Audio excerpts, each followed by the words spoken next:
What it do, gang? Today is about to go down because today I'm going to be reacting to how King Von murdered Chicago female driller K.I. Now, a lot of y'all out there been hearing about the police talking about King Von is the killer of K.I. Do I believe that shit? Hell no. King Von ain't did shit, and don't wait till a nigga dead to motherfucking try to make him go down for some shit. Cause you know what I mean, it's too late for that. You know what I'm saying? So, but we're gonna be reacting to it. Now this is supposed the alleged story of what happened. So I don't know what happened, so this is gonna let me know this nigga opinion. Let go. Chicago drill music has always had its violent undertones simply by telling the truth about life in the streets of Chicago. This shit been going on since the 20s, man. From the organized crime days of Capone to now. Just the gangbanging shit, that's the way it always is, the way it's always gonna be. One of the biggest names in Chicago at the moment is the late great King Von. Now, Von has been known to diss his ops in most of his tracks, and he's a known shooter, whether he was convicted or not. That's true. This video he's a known shooter. Now that's allegedly. Beef between King Von and K.I. and how Von may have allegedly killed K.I. Before we start the video, make sure to leave a like. Man, come on, let's go. Let's get to it. All you have to do is subscribe to the channel and watch this video to the end. Let's get to it. 2010s with artists like Chief Keef and Lil Durk putting others onto the game. King Von is one of Chicago's most popular artists at the moment, even though he passed away in November of 2020. King Von was born Devon Bennett on April 9th, 1990. Now, that's my family's last name, Bennett. Not my last name, but like my granny last name, Bennett. You know what I'm saying? I got my daddy last name. That's my granny on my mama's side. So, I don't know, it could be related. He was born and raised in Chicago and was known to be a problem in the eyes of law enforcement. Me growing up, when I got in trouble early, 15 years old, shit like that, so I ain't never been grown until like right now because I've been in jail. Following a 3-year stint in jail while waiting on a trial, he was released with all charges dropped and his hip-hop career took off. Before his hits began to roll out, it's no secret that Von was a shooter and known affiliate of the Black Disciples. On July of 2014, King Von was arrested in connection to a shooting from May of that same year. He was facing 3 charges. One charge was the murder of Malcolm Stuckey during a shooting in Inglewood, Chicago, and 2 counts of attempted murder. After witnesses failed to appear and testify, all the charges were dropped and Von was released 3 years later in 2017. I got charged with it when I was 19, 2014. I was 19 years old. They let me out when I was like, 23. It was 26 when he died. His music career took off. After being released, King Von signed with Lil Durk's label, OTF, and began making banger after banger. From the hit track, Crazy Story, to songs like Why He Told, Von is constantly getting millions of streams. And a nigga was in my comment section talking about why he told. He was talking about Lil Durk. Nigga, get on somewhere, bruh. He was talking about that mic, dude. On various services. Oh, Booski brother. Von has always been public with the fact that even though he was a rising star, he would still hold his own in the streets. King Von has been known to diss and tell stories about previous hits and licks that he's done through his lyrics. We often hear him referencing the death of Gakira Barnes, otherwise known as K.I. K.I., also known as Lil Snoop, was born as Baby Gakira Snoop from the Wire. Barnes grew up in what is considered MOB territory. She lost her father on her first Easter in 1997, and some say this led to her wanting to protect those close to her. When she grew up, Gakira moved to Gyro City, which is a set in Chicago that was named after Jarvis. It's essentially a gang location around 62nd and Vernon in Chicago. As she grew up, she became close with people that had some affiliations with a few MOB members. She began to hang out with people like Mikado, who was from the 600. Mikado is also someone who Gakira had a relationship with, as well as other affiliates. Oh, I didn't know that, so she had a boyfriend. Who knew that? Okay. After a while, K.I. became close with Tuka. This was all while she was still before she had started living a life of violence. She had been known to brawl but hadn't messed around with guns yet. This all changed after Tuka was shot and killed at a bus stop. Following the death of her friend, K.I. became interested in drilling and smoking knobs. It was actually Tuka's brother C-Ball who taught her how to approach her targets and to be ready when the time comes. C-Ball. It was on Tuka's birthday that Gakira and her friend, a known shooter, FBG Butta, saw Odie riding his bike and chose to shoot him. As you may know, Odie is the person that O-Block was named after shortly following his death. It wasn't long after this that KI became a problem for anyone that crossed her the wrong way, especially the Yops. A lot of this violence led to KI getting jumped by multiple members of the 800 set. This didn't seem to phase her though, seeing how the next day she went to their block and opened fire on several of their members. Wow, 800. KI quickly became notorious and had been referred to as the most notorious female in U.S. gang history. Wow. She has even been credited with training other young shooters to run the game just like she was taught by C-Ball. No one knows how many bodies she has exactly.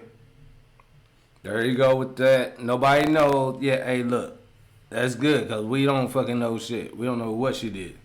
You know, we can't put nothing on her. But some say the number might be higher than her age when she passed, which was 17. Well, he had this reputation of allegedly shooting or killing up to 17 people by the time she was 17 years old. Wow. So, On April 11th, 2014, Gakira Barnes was walking on the streets of Chicago to a friend's house to have lunch when she was gunned down by a hooded male in broad daylight. The group drove up, unloaded in a drive-by shooting. She got hit, fell to the ground.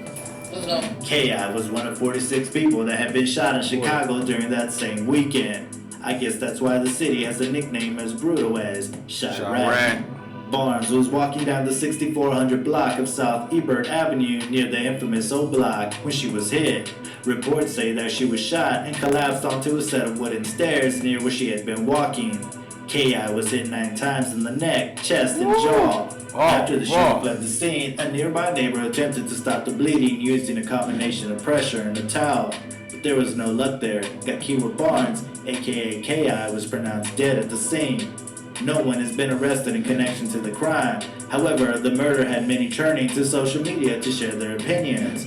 Many of KI's friends and affiliates paid their respects to their fallen friend, but many of them also vowed to vengeance on their ops, letting them know that they're coming. Some of the members of the Black Disciples also took to social media as well as hip-hop songs to drop Gakira's name in a less than respectful manner. In an A&E documentary called Secret Life of a Gang Girl, The Untold Story, the A&E? Damn, salute. This made to A&E.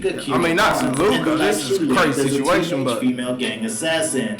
There is a point in the documentary where we get an interview with King Von. In the interview, even though they were on opposite sides, KI being a GD and Von being a BD, King Von was still in her DMs. Apparently, Von was in there with some raw text too. He was saying things like he was gonna have her. In the interview, we even hear Von mentioning that he was trying to smash and that he thought Gakira was cool as hell.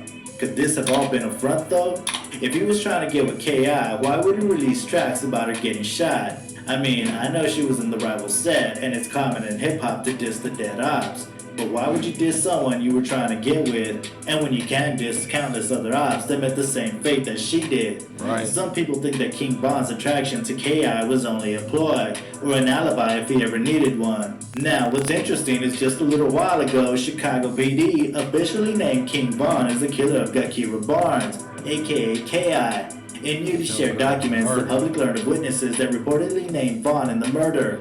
The description of the incident reported is, an unknown male wearing a gray hoodie and blue jeans approached the victims. The unknown offender then produced a handgun and began firing in the direction of the victims, striking all 3. The unknown offender then was observed entering an unknown vehicle, making good his escape. Following the reveal of this document, the police then stated that an investigation had revealed that the crime was committed by Davon Bennett, referring to King Von by his government name. This was apparently discovered a while ago, but the police lacked the evidence to tie King Von to the murder, so they ended up not filing any charges against him. See? Nah, so what you gonna do? Put that out there after he passed? Bro, that's bogus. To tie King Von to the murder, so they ended up not filing any charges against him, as it would have been a waste of time. After this was announced, people flocked to social media to share their opinions on the situation. Many of them referring to the interview that Vaughn provided to A&E for the documentary on KI. We are seeing some support for KI, as well as some fans saying that this is all said and done, and to let the 2 rest in peace. What do you think? Should King Von's involvement in the Gakira Barnes case be looked into further? Or should we just let the man rest easy and call it a day? Be sure to let us know in the comments below. Hey you. Yeah, you like It depends, bro. I mean, with me, I'm like, let it go, bro. Let it go. That's streets. Shit was settled in the streets, man. You know what I'm saying?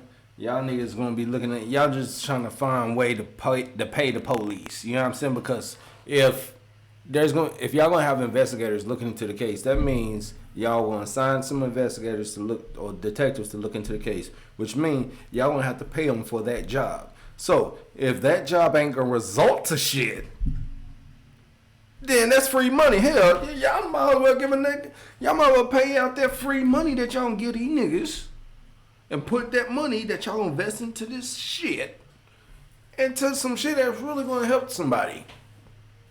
Cause that ain't gonna help nobody, ain't gonna hurt nobody. You know what I'm saying? For real, bro. Fuck all that, man. It's done with.